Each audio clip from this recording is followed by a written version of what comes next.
के पास ले जाओ। शीघ्र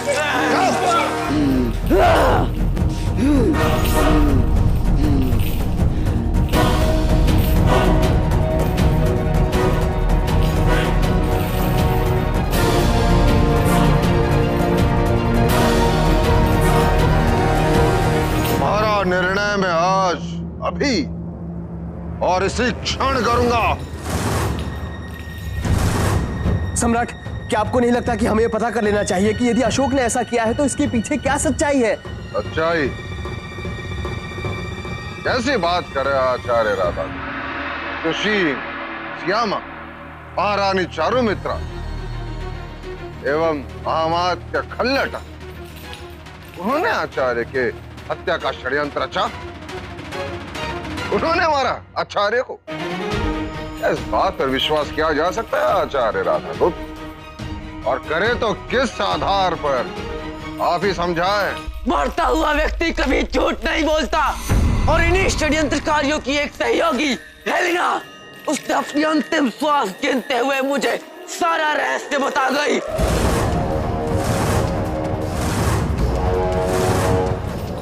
अंतिम श्वास?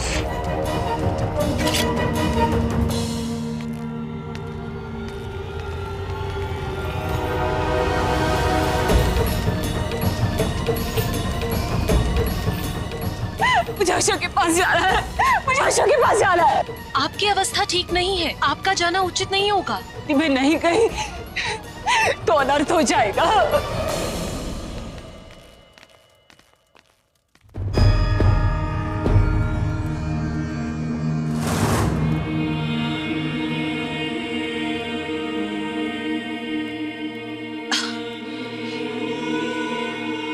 मृत्यु से पूर्व आपको ये बताना चाहते हैं कि हमने आपसे झूठ कहा था कि आपके प्रति घृणा जस्टिन की मृत्यु के पश्चात उत्पन्न हुई, कि अशोक को हम फंसाकर केवल अपने पुत्र के साथ हुए अन्याय का प्रतिशोध ले रहे थे। किंतु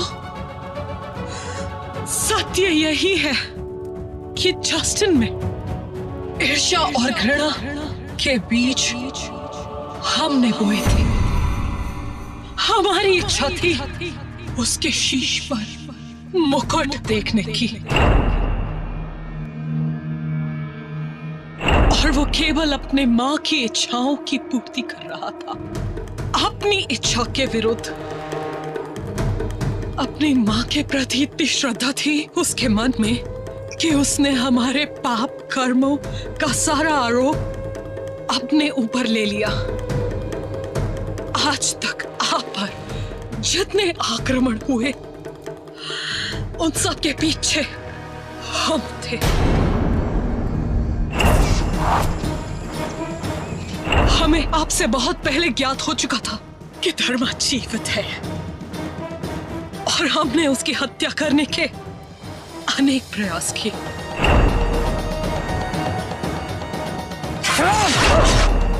हमने जितनी बार भी मौर्यों पर प्रहार करने का प्रयास किया, पर चाणक्य और अशोक ने वो होने नहीं दिया।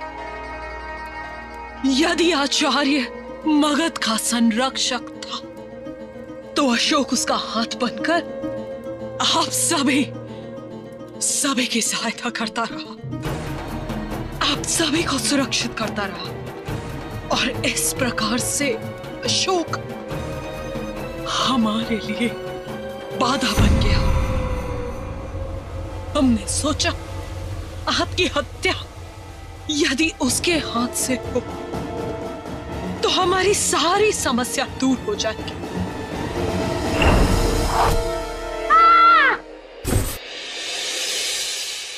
माँ का ऐसा भी रूप होता है, कभी सोचा नहीं था। ये अकेली नहीं थी, आचार्य चाणक्य की हत्या में इनके अतिरिक्त और भी लोग सम्मिलित थे। ये बताएंगे आपको, पूछिए इनसे। हमने ऐसा कुछ नहीं कहा और ना ही किया।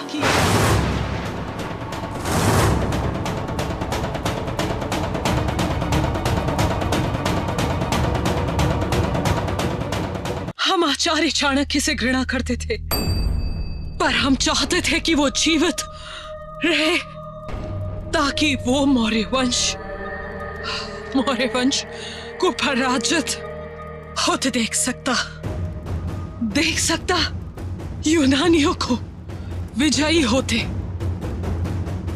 पर ऐसा हुआ नहीं बिंदुसार।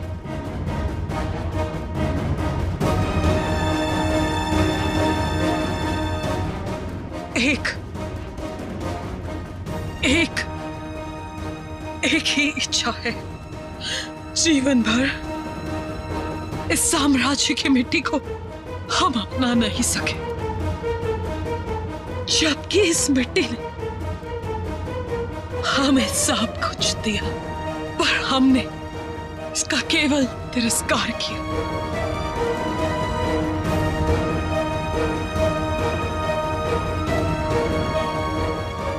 एक उपकार कर देना पुत्र, हमारी मृत्यु के पश्चात यूनानी रस्मों के अनुसार नहीं, यही ऐसी मिट्टी में गाड़ देना। मन कभी इस मिट्टी से नहीं मिल सका, पर वह तो मिल जाएगा। आप इस अंतिम समय में इतना ही प्रायश्चित कर सकते हैं। हम मेरी इच्छा पूरी करेंगे ना पुत्र? पुत्र वचन दो, पुत्र वचन।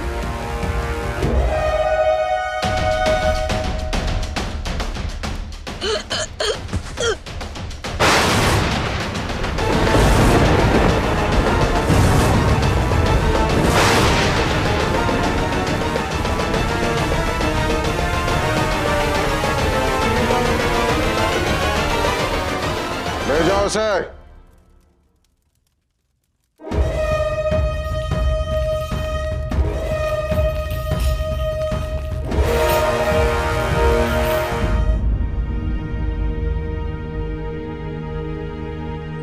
वैद्य, मेरे पुत्र को कुछ नहीं होना चाहिए।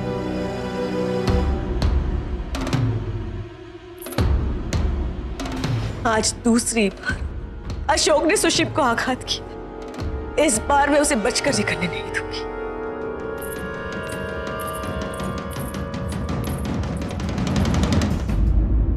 कुछ समय पूर्व तुमने ही कहा था कि मरता हुआ व्यक्ति कभी असत्य नहीं बोलता। आज माता हेलेना ने अंतिम श्वास मेरे सामने दी और वो इस बात की पुष्टि कर रही है कि जो तुमने कहा वो सत्य नहीं है। अब मैं सोच रहा हूं कि तुम कितने गिर गए हो। इससे यह सिद्ध होता है कि तुमने मरते हुए व्यक्ति का आश्रय लिया।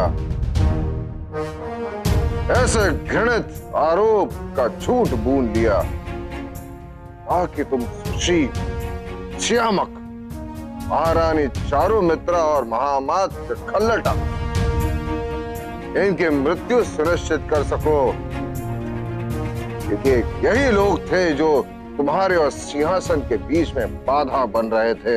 आपको जो समझना है समझ लीजिए, मैं कोई स्पष्टीकरण नहीं दूंगा।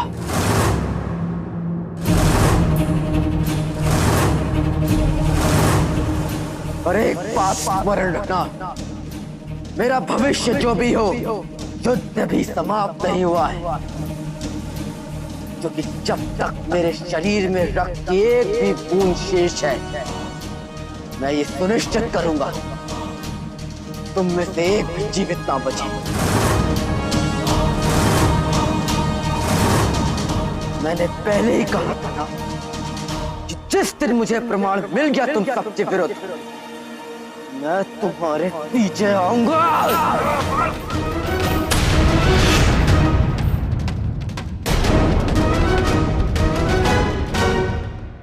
सत्य कहा तुमने अशोक।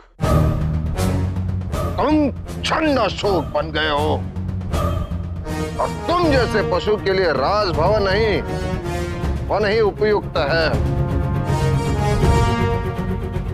इसलिए आज मैं बिंदुसार मौर्य तुम्हें ना केवल इस राज भवन से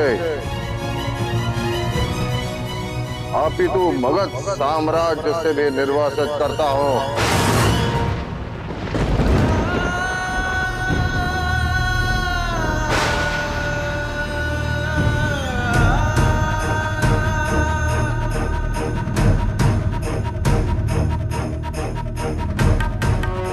यदि तुम मगध के सीमा में पाए गए उसी क्षण तुम्हारी हत्या करने का आदेश देता हूं।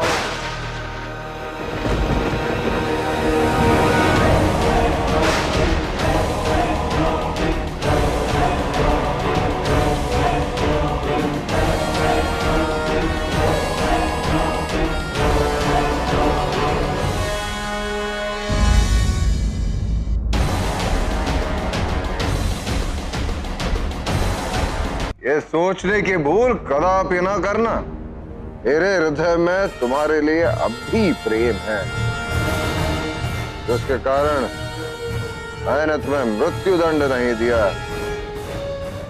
किंतु ध्यान से देखो, मैं तुम्हें अपने प्राणों से अलग रहकर जीवित रहने का दंड दे रहा हूं। हाँ, तुम्हारे प्राण जो इस मगध की मातृभूमि में बसते हैं, इससे दूर रहकर जीवित रहना होगा तुम्हें। केवल दूर से देखते रहोगे, किंतु मगध के लिए कुछ भी नहीं कर पाओगे। जब देखोगे कि तुम्हारे बिना भी मगध की प्रतिष्ठा बढ़ती जा रही है, तब टूटेगा तुम्हारा अहंकार। वो अहंकार जो आचार्य चाणक्य के द्वारा तुम पर किए गए विश्वास तुम में रोग बनकर फैल गया है। मैं तुमसे तुम्हारा स्वप्न छीन रहा हूं, वो स्वप्न जिन्हें तुमने पाशविकता का तर्क बना दिया है। अब न तुम्हारे पास राज्य है, न मातृभूमि, ना कोई स्वप्न, ना कोई लक्ष्य। एक शव की भांति जीवित रहने का दंड दिया है मैंने तुम्हें।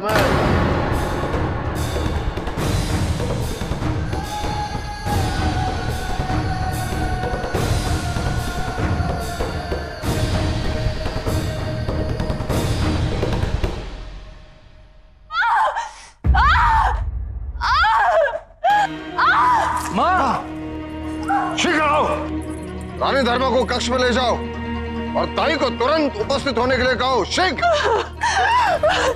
मुझे माँ से मिलने दीजिए, एक क्षण के लिए मुझे माँ के साथ रहने दीजिए। तुम्हारी परछाई भी नहीं पड़ने दूंगा मेरे संतान पर।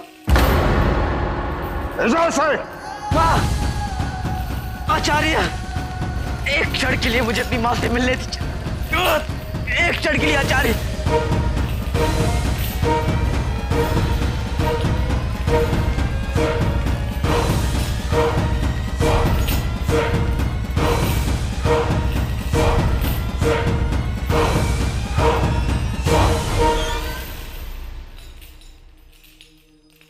राजमाता हेलेना का बलिदान व्यर्थ नहीं कर। इस सिंहासन का एक प्रतिद्वंदी मृत्यु से लड़ रहा है और दूसरा निर्वासित मगध से भी और मौर्य वंश से भी। अब बिंदुसार के पास इस सिंहासन के लिए केवल एक विकल्प है और वो मैं।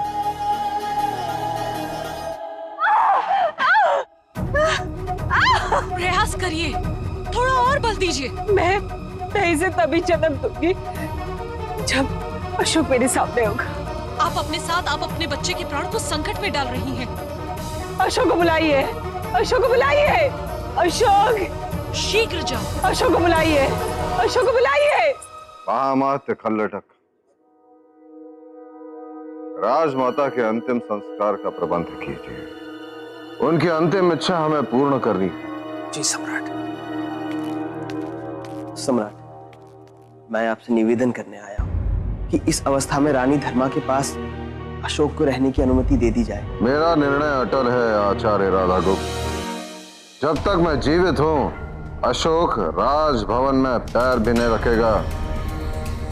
सम्राट, रानी धर्मा की अवस्था चिंताजनक है।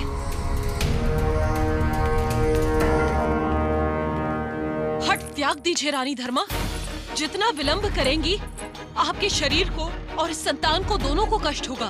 सम्राट, अशोक को अपने अनुज को देखने दीजिए, उसे मेरे पास रहने दीजिए।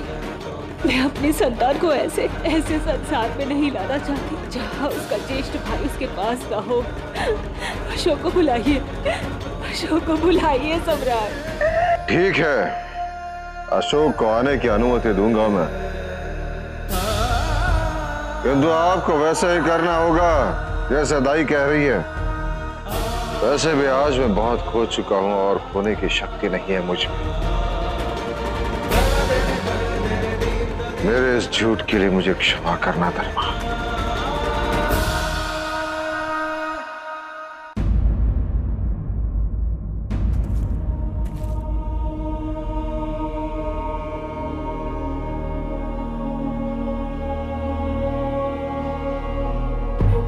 आपने हमारे साथ जो कुछ भी किया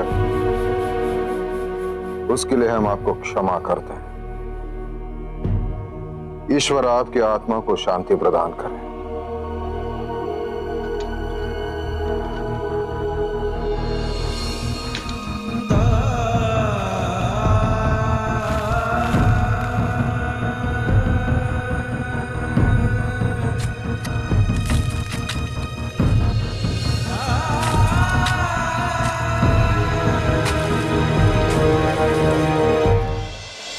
करिए रानी धर्मा, और प्रयास करिए।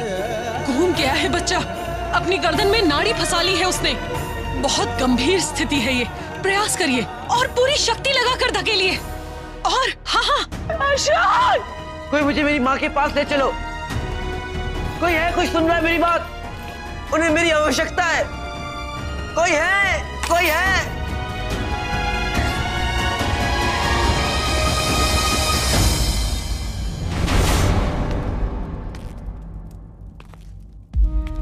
आप मुझसे क्रोधित हैं, मुझसे आहत है। इसका दंड मेरी माँ को मत दीजिए। मुझे उनके पास जाना है, उन्हें मेरी आवश्यकता है। ऐसे समय में मुझे उनके समीप होना चाहिए। यह समय तुम्हारे दुष्कृत्यों का परिणाम है। यदि तुम्हारे कर्म सही होते, यदि तुम सुपुत्र होते, अपने आचरण से माता पिता के सुख दुख का ध्यान रखते, तो इस समय राजभवन में शोक नहीं, उल्लास का वातावरण होता। हम सब नवजात शिशु के आगमन की तैयारी में होते, किंतु दुर्भाग्य से वो नवजात शिशु जब इस संसार में आगमन करेगा तो केवल हाहाकार ही देखेगा। वो उस भवन में जन्म लेगा, वहां एक भाई का शत्रु है। भाई ही भाई के रक्त का प्यासा है। तुम्हारे ही कारण मेरा ज्येष्ठ पुत्र मृत्यु से संघर्ष कर रहा है। मैं नहीं चाहता कि मेरे पुत्र पर तुम जैसे क्रूर दुष्ट पशु की परछाई भी पड़े। मैं नहीं चाहता कि जन्म लेते ही तुम उसके जीवन में ग्रहण लगाओ। यदि आपने अपने जीवन में मुझसे थोड़ा सा भी प्रेम किया है, मुझे मेरी माँ के पास ले चलिए। उन्हें मेरी आवश्यकता है। उनके स्वस्थ होते ही मैं चला जाऊंगा, इस राजभवन से चला जाऊंगा। मैं वचन देता हूँ आपको। तुम्हें देने के लिए मेरे पास कुछ नहीं है अशोक, दया भी नहीं।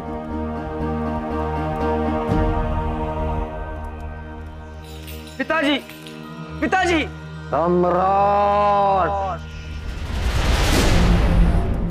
सम्राट बिंदुसार, आज से तुम्हारे साथ मेरा कोई संबंध नहीं। मेरे लिए तुम और तुम्हारे लिए मैं मर चुका हूं। यही नहीं, मैं तुम्हारे सारे संबंधों के अधिकार छीन रहा हूं। वो अधिकार पुत्र के हो या भाई।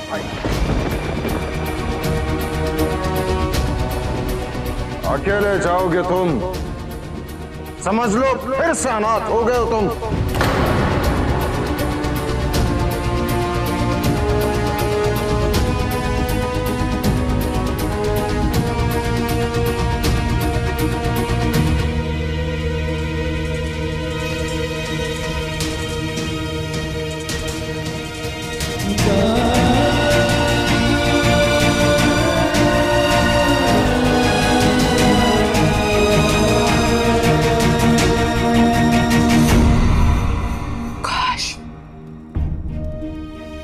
काश मैं आपको बता पाता, समझा पाता कि आप मुझे नहीं, सच्चाई को अपने से दूर कर रहे हैं। काश। वाह!